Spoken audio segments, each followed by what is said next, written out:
Waktu saya ada di kebun sama keluarga saya, tiba-tiba saya mendapat suatu penglihatan dari Yang Maha Kuasa. Pedang Drunus, yaitu malaikat maut, malaikat kematian, turun dari surga, membawa pedang gini, terangkat gini nih. Dan malaikat itu memandang saya gini, engkau pun jangan keluar, jangan menghalangi depan jalanku. Siapapun yang menghalangin, mati. Dan waktu itu malaikat maut itu dari Jakarta menuju Surabaya dengan pedang Drunus, akan terjadi namanya banyak kematian.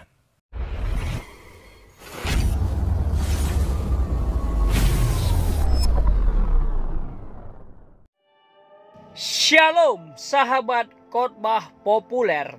Yesus yang populer harus dikhotbahkan.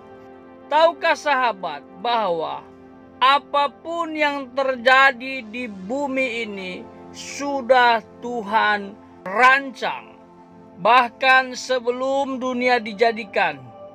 Dan Tuhan memilih orang-orang khusus untuk menyatakan rencananya kepada ciptaannya.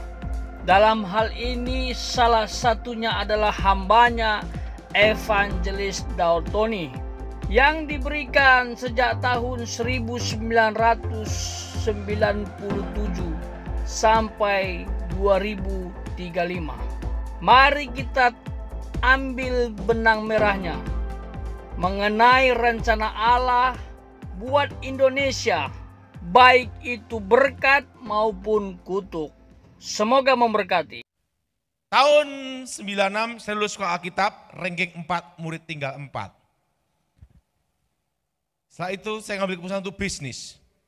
Nah, pada waktu saya naik motor bonceng sama teman, itu saya mengalami kecelakaan.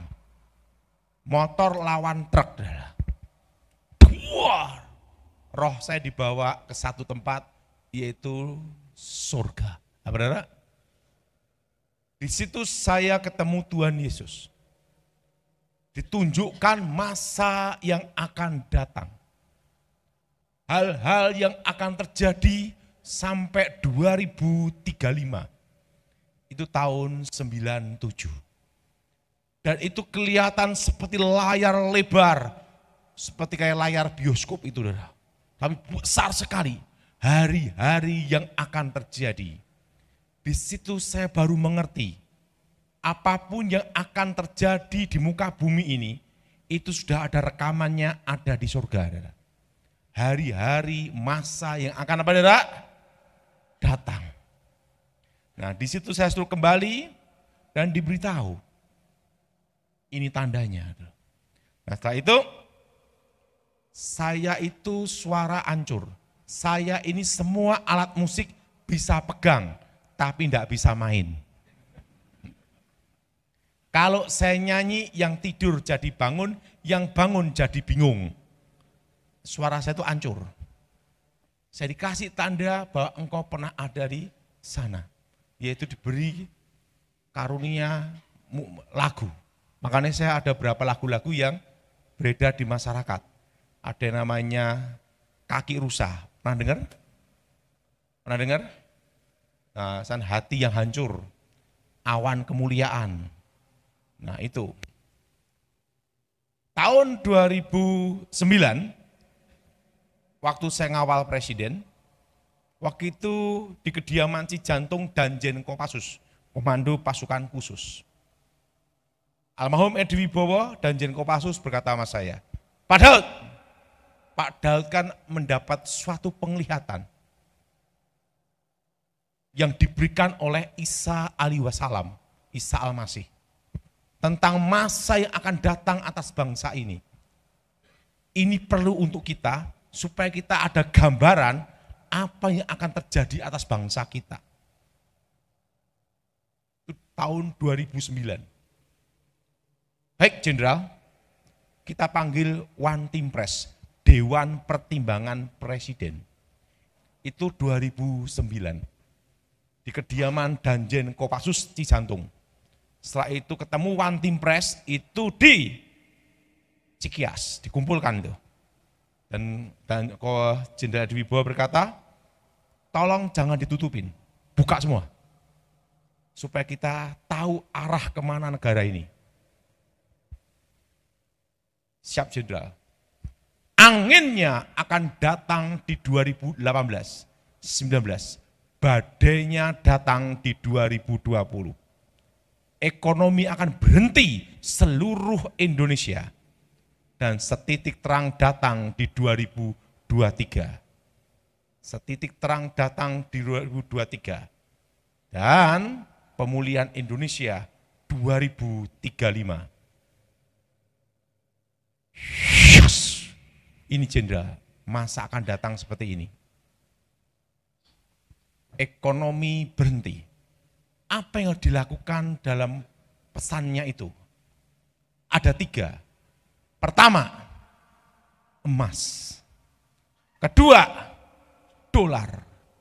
Ketiga, tanah. Dan intinya semua harus berkebun, berternak, bertani. Berarti akan terjadi krisis pangan di sini. One Team Press buka data semua, dari obligasi, sun, semua dibuka, saudara. Untuk dilihat, direkap, saudara. Langsung One Team Press ngomong, izin Jenderal, masuk akal. Masuk akal gimana? Coba jelaskan. Utang negara, obligasi, sun, semua. Bursa, semua, cek semua. Nanti di tahun 2021, utang Indonesia akan tembus 5.000 triliun. Itu sudah ada diperkirakan di tahun 2009. Nanti utang Indonesia akan tembus 2021, itu akan tembus di 5.000 triliun. Setelah itu apalagi? Dan dolar akan tembus ke 14.000. Di tahun 2021, 2022, dolar akan tembus 14.000 lebih. Ini Jenderal, dasar ekonominya seperti ini. Dijelasin semua adalah. Tek. Edi Wibowo berkata gini, Pak Daud, yang jadi pertanyaan saya itu satu.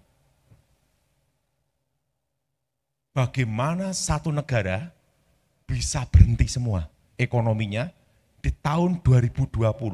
Artinya tidak ada pergerakan ekonomi, semua berhenti, stuck sampai 2022. Berarti ada sesuatu di sini. Suatu negara, Pak Daud, bisa terjadi ekonomi berhenti. Hanya ada 2. Pertama, perang bila terjadi pemberontakan. Kedua, wabah. Ada suatu wabah yang besar. Tapi apa itu bisa terjadi? Dan katakan akan terjadi, suruh berternak, berkebun, berarti akan ada sesuatu di sini krisis pangan. Gitu loh. Langsung setelah itu, Pak Daud, siap Jenderal. Ini pesan saya. Kamu ada di ring 1 di tempat kita. Kalau kamu bicara ke publik, nanti akan heboh, ribut, gaduh. Ingat, ini kan masih tahun 2020. Jadi lebih baik jangan dibicarakan. Ini kan masih tahun 2009, gitu adalah. Dan ini perintahnya, dengarkan perintah. Selama SBY jadi presiden, kamu tidak boleh mengucapkan ini. Ini perintah saya. Setelah SBY tidak jadi presiden, kamu diizinkan bicara di publik. Apa yang akan terjadi atas bangsa ini. Ya udah, 2009 itu saya rahasiakan karena perintah beliau. Jelas saudara? Karena tidak boleh diucapkan. Nah, 2014 SBY tidak jadi presiden, turun. Masa jabatan selesai 10 tahun.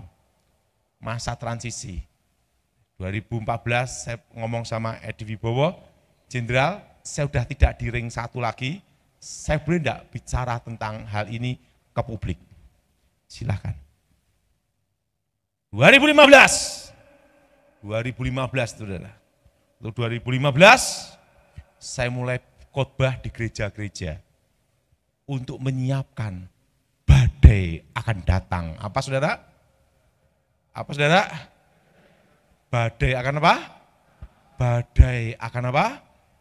Datang. Malah diketawain banyak orang, saudara.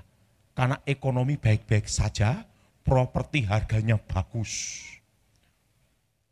Karena saya tahu, dikatakan suruh beli tanah dan berkebun, langsung saya 2017, langsung saya beli tanah, kira-kira itu 2 hektar lebih, hampir 3. Saya tanami apokat, durian, setelah itu nangka, saya tanamin. Kenapa? Untuk mempersiapkan akan terjadinya badai. Apa saudara? Akan terjadi apa saudara? Di tahun 2020, saya tanam apokat, durian, semua saya tanamin. Tahun 2019, waktu itu saya beritahu, khotbah langsung di semua berbagai gereja, di publik, direkam di mana-mana, saudara. Pendeta-pendeta waktu itu berkhotbah, tahun 2020, tahun berkat, tahun kelimpahan, tahun mujizat. Saya hanya satu-satunya orang yang berkata, badainya datang. Dengan tenang kunantikan hari kesusahan. Apa saudara? Dengan tenang kunantikan hari apa? Kesusahan. Saya beritahu 2020 badai datang. 2020 Januari pendeta-pendeta datang nemui Gilbert hanya untuk khusus. Ini kan Daud di bawahnya Gilbert. Hanya Gilbert yang bisa mecat. Pendeta-pendeta datang ke Gilbert karena Daud Tony itu bikin gaduh. Saya ngomong, mana badainya? Januari itu pendeta-pendeta ngomong, mana badainya? Gilbert ngomong gini, Daud itu tidak ada di organisasi apapun, baik di BIN, BAIS, instansi maupun gereja. Status dia jemaat, identitasnya hanya satu, yang ada di KTP. Bingung semua adalah. Dan apa yang terjadi? Januari, Gilbert ngomong gini, ini kan masih Januari, kita tunggu Desember 2020. Kan masih Januari gitu. Kalau itu memang penglihatan dari Yang Maha Kuasa, tidak akan ada yang bisa membatalkan. Gitu. Sudah, Januari, Februari, Maret, April, Corona, betul? Ekonomi berhenti seluruh Indonesia. Yang mau mecat saya, karantina semua.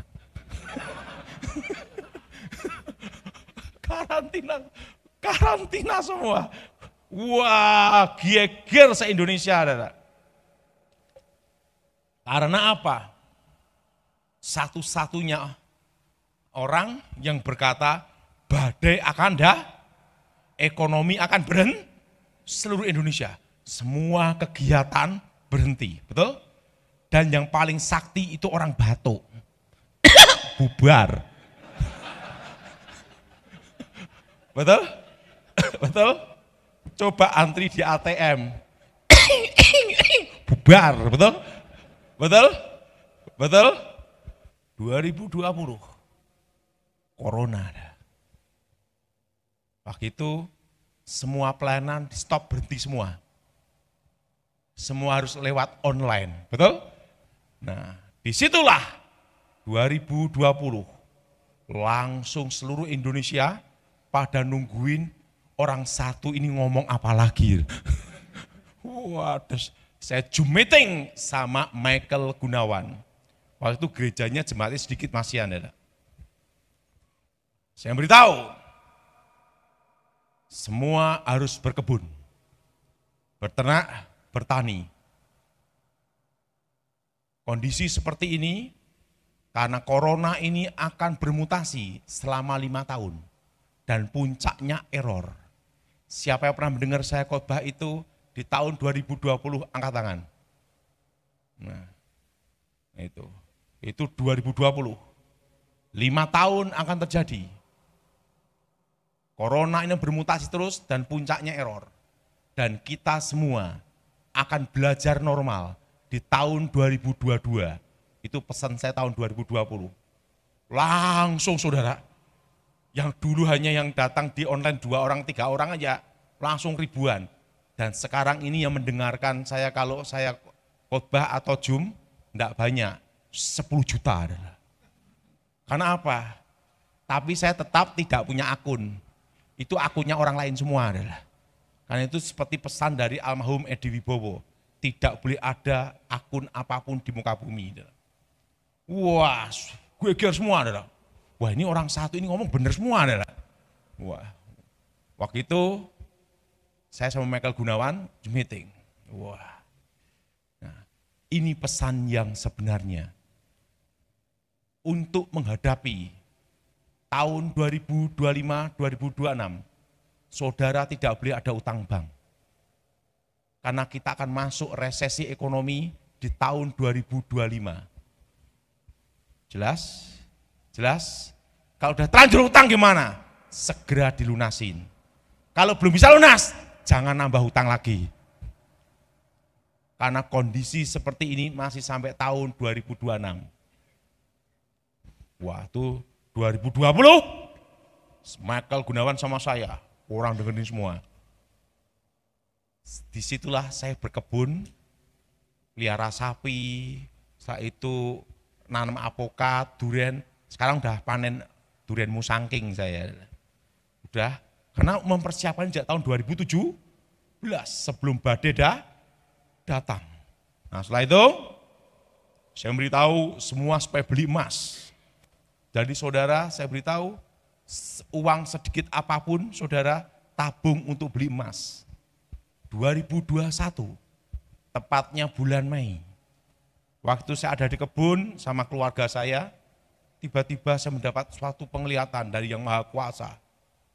Malaikat dengan pedang ternus, yaitu malaikat maut, malaikat kematian. Turun dari surga, membawa pedang gini, terangkat gini nih. Dan malaikat itu memandang saya gini, engkau pun jangan keluar, jangan menghalangi depan jalanku. Siapapun yang menghalangin, mati. Di situ malaikat memberitahu supaya semua kembali ke rumah masing-masing. Ingat, Mesir, setiap ambang-ambang pintu dikasih darah anak domba. Dan waktu itu malaikat maut itu dari Jakarta menuju Surabaya dengan pedang ternus akan terjadi namanya banyak kematian. Waktu bulan Mei saya ngomong gitu, banyak yang nyinyir, ngatain macam-macam, mana malaikat mautnya. Jadi di YouTube itu pada nyerang saya semua, mana malaikat apa? Begitu masuk Juni, yang mati banyak, betul? Langsung saya ditelepon bolak-balik, malaikat maut sekarang di mana Pak Daud? Di atap rumahmu.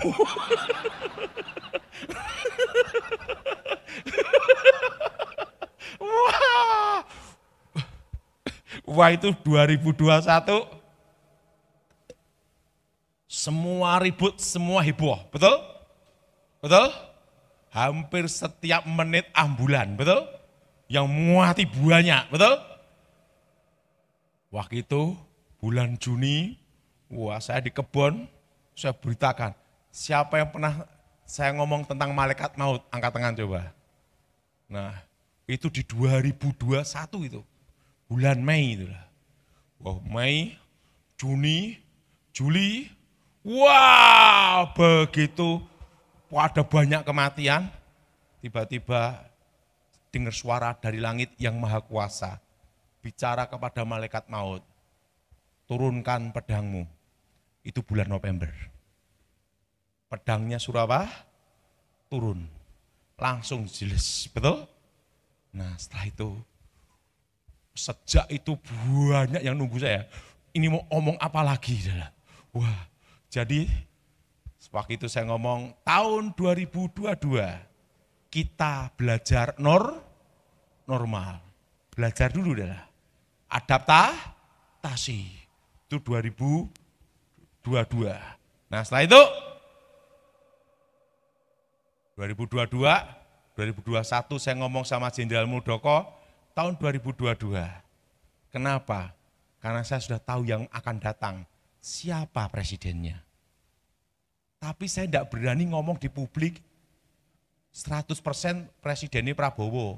Kenapa? Yang menang Prabowo. Ya kena Bawaslu saya, betul?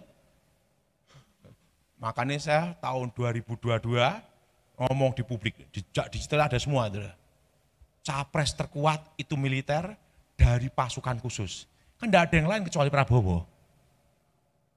Tapi saya tidak boleh ngomong itu, langsung nyebut nama. Kenapa nyebut nama? Urusan KPU saya, betul? Urusan Bawaslu, betul? Jadi saya ngomong, 2022, Capres militer, Cawapres Gibran Rakabumi Raka, saya bilang itu 2022. Wah, orang ngomong, enggak mungkin, masih kecil, betul? Masih anak muda, gimana, siapa yang mau ini, wah macam-macam. Saya sampaikan itu di tahun 2022, kita semua belajar normal, betul? Wah, waktu saya ngomong tentang Gibran, banyak yang tidak percaya. Nah, termasuk saya sampai ke kantor Kementerian Pertahanan, ke tempatnya Geleni Klerupan, kawan saya baik, sahabat saya ngomong, ini nanti Gibran nanti 100% menang. Padahal itu peta politiknya waktu itu sebenarnya capresnya Puan, cawapresnya itu Prabowo. Itu yang diinginin dari PDIP. Saya berkata, 100% gagal. Kenapa? Karena Yang Maha Kuasa tunjukkan saya, di tahun 97 ini presidennya. Masa yang akan tapi saya kan tidak boleh mendahului kehendak Yang Maha Kuasa. Apalagi menyampaikan, nanti presidennya ini, ya saya kena urusan pemerintah, betul? Dianggap cipta kondisi, betul? Nah 2022, termasuk keputusan MK pun saya dikasih tahu juga, karena penglihatan dari Yang Maha Kuasa tahun 97, nanti minimal pejabat publik tepat semua, dada. Sampai pada bingung, ini kok semua putusannya hampir sama dengan katanya Daud Tony. Nah dan apa yang terjadi? Tahun 2022, kita semua belajar apa dada? Normal. Setitik terang di tahun 2023, artinya apa? Kita kembali itu setitik terangnya. Pak, ekonomi Indonesia itu bergerak itu kapan? Nanti di tahun 2027. Harga properti akan turun, drop, jatuh atau stagnat sampai tahun 2026. Jadi saudara, yang mau jual properti jangan sekarang. Nanti kalau mau jual di tahun 2027. Dan kalau sudah menjual tahun 2027 harus ingat Daud Tony, komisi 2%. Karena harga semua akan naik semua, karena itu adalah puncak dari inflasi 2025. Ingat 5 tahun harga akan naik. Nah, dan ingat, jangan utang bank, jangan KPR. Dengarkan itu. Karena kondisi seperti ini masih sampai tahun 2026. Sudah perhatiin, daya beli masyarakat turun. Ekonomi melambat, betul? Betul? Kalau saudara KPR tiap bulan harus bayar, betul? Betul? Tidak bayar 5 kali atau 6 kali, langsung ada teguran macam-macam dan bisa diambil alih kalau sudah sampai 10 kali lebih, betul? Betul? Jadi saya beritahu, jangan KPR dulu. Sekalipun bunga rendah, sampai tahun 2026, saudara membuka cabang-cabang, jangan dulu. Tunda dulu, kecuali saudara beli, itu untuk investasi, boleh buka cabang. Tapi kalau itu ngontrak sewa, jangan. Karena kondisi seperti ini masih sampai tahun 2026. Kenapa sampai 2026? Masa transisi presiden, ini rahasianya. Ingat saudara, pemerintah yang ada saat ini akan berusaha dengan semaksimal mungkin, dengan segenap tenaga, dengan segenap kekuatan untuk mengendalikan keamanan dan mengendalikan ekonomi. Betul? Ingat, Corona 3 tahun, IKN, infrastruktur, berapa ribu triliun. Betul? Betul? Begitu nanti pelantikan presiden, ini dilepas. Yang ngerem ganti, betul? Dan saat itulah kita masuk masa transisi. Siapa presidennya, menteri keuangannya, panglima TNI-nya siapa. Dan itu akan ada masa transisi itu di tahun 2025. Maka 2025 kita masuk resesi. Pak, gimana Jambi? Jambi aman, tidak terpengaruh resesi. Karena resesi ekonomi ini hanya terasa di Jakarta, di Surabaya, di Makassar, dan di Bandung. Kenapa daerah-daerah tidak terjadi dampak resesi terlalu berat? Karena sudah biasa resesi. Tidak usah resesi. Jelas, udah biasa. Kenapa? Karena dibantu oleh apa? Pertama, sumber daya alam, tanah subur, dan harga makanan pangan akan naik sampai puncak. Itu sampai tahun 2035. Dan 10-15 tahun ke depan, ini yang masa yang akan datang untuk saudara semua yang harus saudara lakukan. 10 tahun ke depan. Ini semua 10 tahun ke depan. Nanti bisnis yang berhubungan IT, yang berhubungan dengan metal, yang berhubungan dengan tekstil, semua akan dikuasai Cina. Itu 10 tahun ke depan. Dan nanti yang bertahan itu adalah pertama, pertanian, perkebunan, kelautan, dan peternakan, dan properti. Kenapa properti? Karena ada pembatasan kepemilikan tanah untuk orang asing. Itu yang bisa selamat. Jadi saudara, anak-anak muda, jemaat di sini, jangan berpikir untuk ke Jakarta, tapi kembangkanlah pulau saudara, provinsi saudara, tempat engkau dilahirkan. Karena apa? Karena 10-15 tahun lagi, hanya bisnis itu yang bisa bertahan. Maka mulai sekarang dan tentang krisis pangan ini sampai kapan? Ini akan sampai tahun 2035. Ikutin saya semua, perkebunan, pertanian, peternakan, perikanan, properti. Hanya 5 itu. Dan yang bisnis berlanjut tidak berhenti adalah kuliner. Selama orang lapar, tetaplah jalan. Dan resesi yang ditakutkan 2025 tidak berat karena presidennya militer. Punya keputusan, ngambil keputusan keamanan dulu. Penting negara kita ini hanya perlu 2 toh. Pertama, aman. Pasti ekonomi bergerak. Kedua, perut aman. Selesai. Udah ada darimu itu, betul? Betul? Jadi mulai sekarang, saudara persiapkan semua untuk beternak, berkebun. Amin? Amin?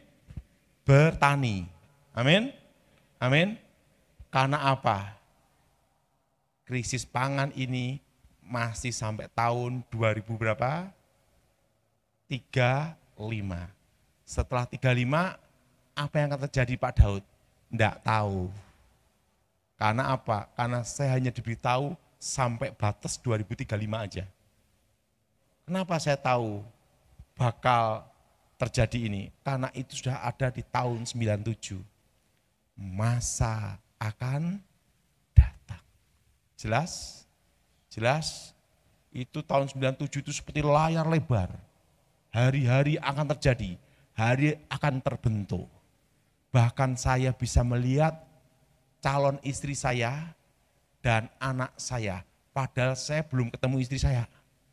Saya menikah tahun 2004, tapi saya sudah ketemu anak saya. di tahun 97. Modelnya apa? Anaknya perempuan. Udah lihat itu? Hari-hari yang akan terjadi. Dan istri saya rambutnya panjang, ini. Udah lihat itu? 97. Di situ saya baru mengerti, hidup ini sudah diatur Tuhan. Berdasarkan apa yang disampaikan oleh hambanya Evangelis Daud Tony, saya pikir kita sudah bisa menyimpulkan bahwa hambanya Evangelis Daud Tony memang betul-betul mendapatkan pesan dari Tuhan mengenai peristiwa yang akan datang. Sudah terjadi sebagian dan masih terus berlangsung. Penglihatan ini beliau dapatkan saat beliau berhadapan dengan Tuhan. Karena saat itu Evangelis Daud Tony kecelakaan. Dan penglihatan ini diawali tahun 1997. Nanti berakhir tahun 2035. Nah, apa yang paling menarik dari pesan yang disampaikannya? Yaitu mengenai masa krisis. Masa di mana banyak manusia mengalami kesulitan, bukan saja ekonomi, tetapi sampai kepada penyakit dan kematian. Saya secara pribadi saksi mata terkait dengan masa krisis ini. Karena saya sudah mengikuti hambanya Evangelis Daud Tony dari tahun 2019. Saya sudah mulai belajar membuat konten, membangun YouTube di situ. Tahun 2020 mulai saya upload. Saya ingat betul itu, beliau selalu menyampaikan masa-masa kesusahan, ada badai. Persis seperti yang dikatakan itulah yang saya dengar. Ya. Tetapi banyak orang meragukan.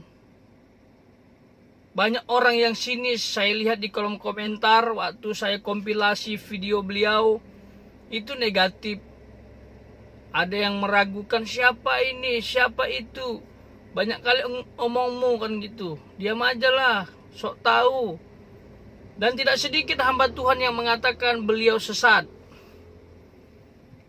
Tapi saya terus mengkompilasi dan menanggapi apa yang beliau telah khotbahkan. Luar biasanya hambanya Evangelis Daud Tony murah hati. Tidak keberatan videonya di-upload begitu atau dikompilasi. Termasuk saya juga pernah bertemu dengan Bapak Thomas ya di Bali begitu. Beliau sangat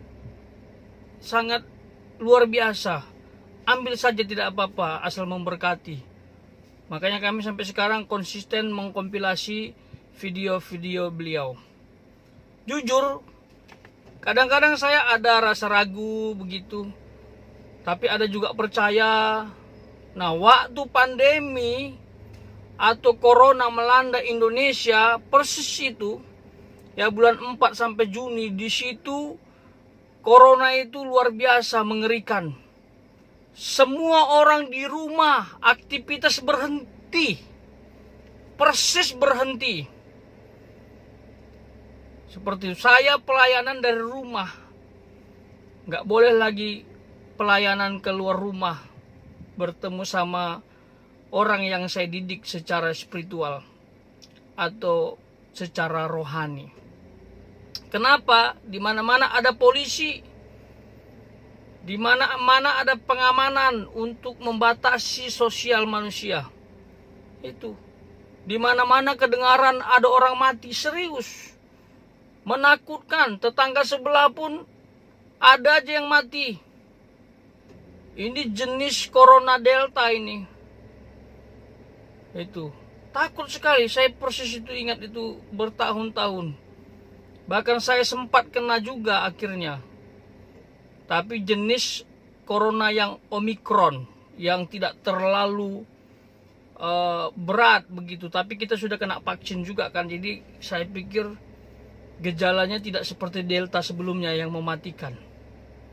Tapi saya saksi mata apa yang disampaikan beliau bertahun-tahun yang ditertawakan orang.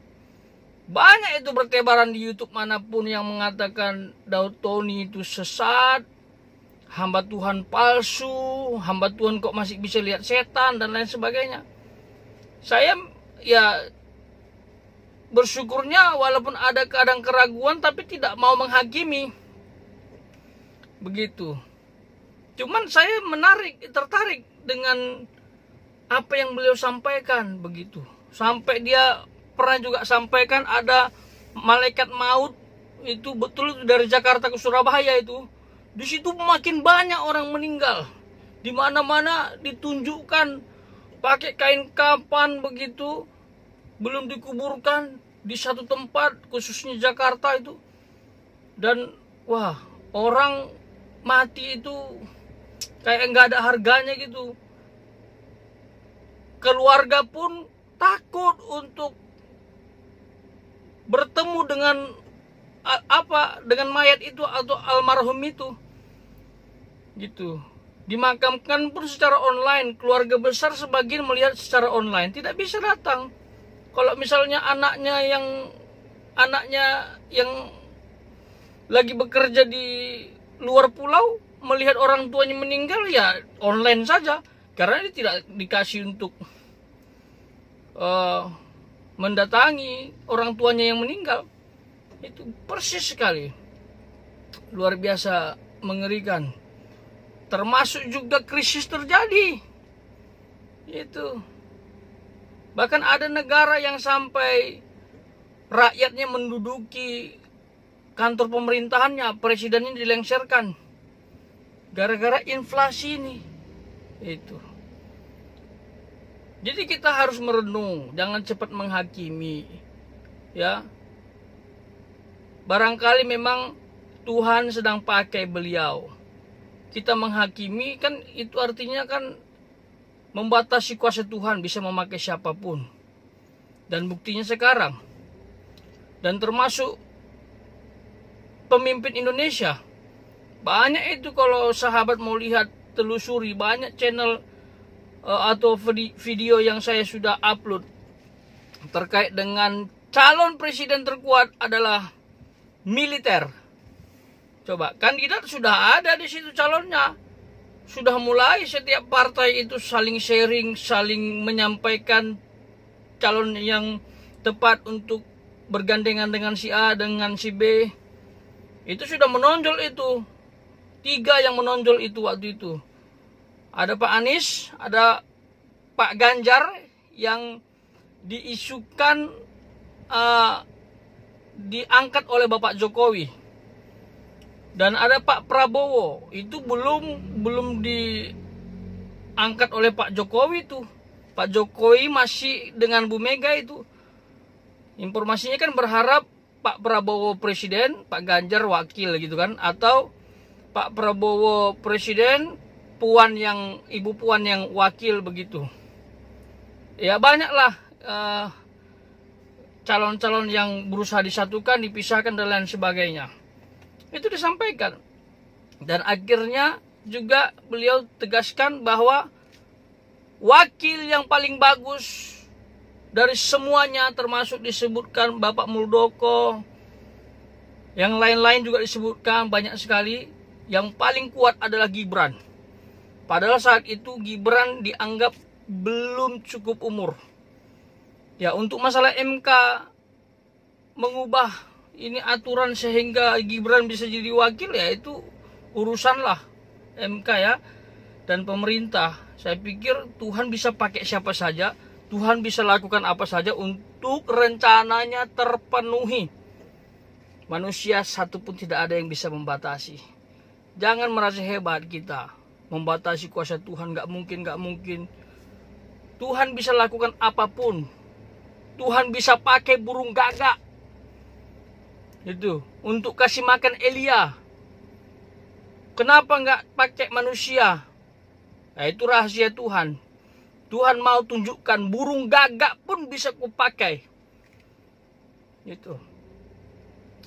Apalagi Pak Prabowo yang ditolak oleh orang banyak karena kejadian tahun 98 ya. Itu ada yang bilang dia difitnah dan lain sebagainya, itu saya nggak ngurus lah. Tapi yang jelas cukup lama beliau bermasalah di mata rakyat Indonesia. Tapi akhir-akhirnya beliau menunjukkan perubahan dan dicalonkan dengan Gibran dan menang. Rakyat Indonesia itu luar biasa loh. Serius. Rakyat Indonesia itu lebih melihat ketulusan di depan daripada keburukan di sebelumnya gitu loh. Rakyat Indonesia lebih suka melihat masa depan daripada masa lalu. Selama ada tanda-tanda pertobatan, ada tanda-tanda perubahan. Apalagi rakyat Indonesia itu melihat kingmaker gitu loh. Siapa di belakangnya? Jadi kalau kita pilih Bapak Prabowo dan Gibran, sebenarnya kita pilih Bapak Jokowi. Kita setuju melanjutkan program beliau yang sudah luar biasa. Bagaimana beliau menangani ekonomi dan termasuk membangun IKN. Itu dia. Jadi apa yang disampaikan oleh Bapak Daud Tony ini saya pikir sinkron begitu. Sekalipun mungkin gaya bahasa dia menyampaikan pesan Tuhan itu kadang-kadang ada yang bilang bertentangan dan lain sebagainya. Ya manusia nggak ada yang sempurna.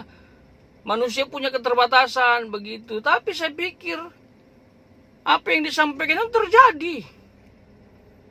Seperti itu terjadi.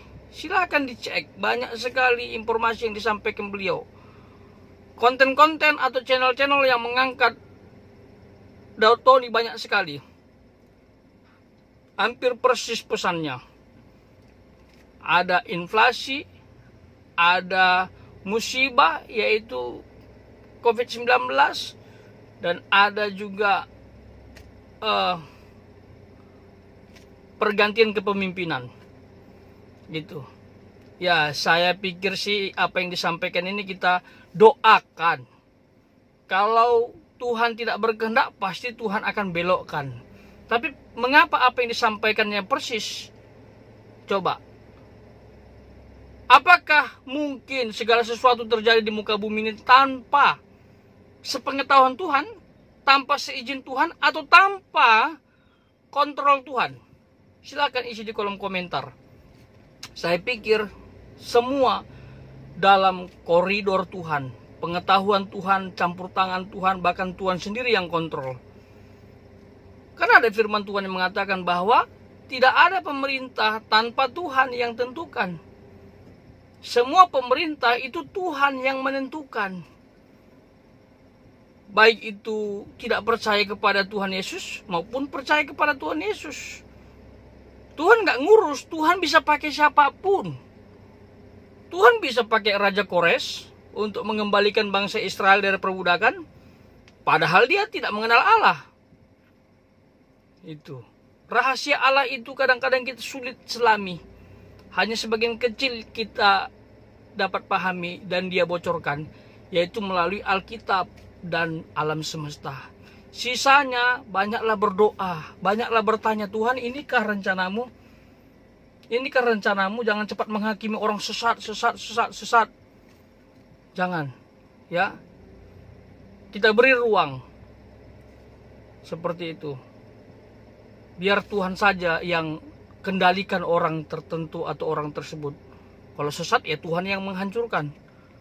Gitu. Kalau benar, malu kita kan.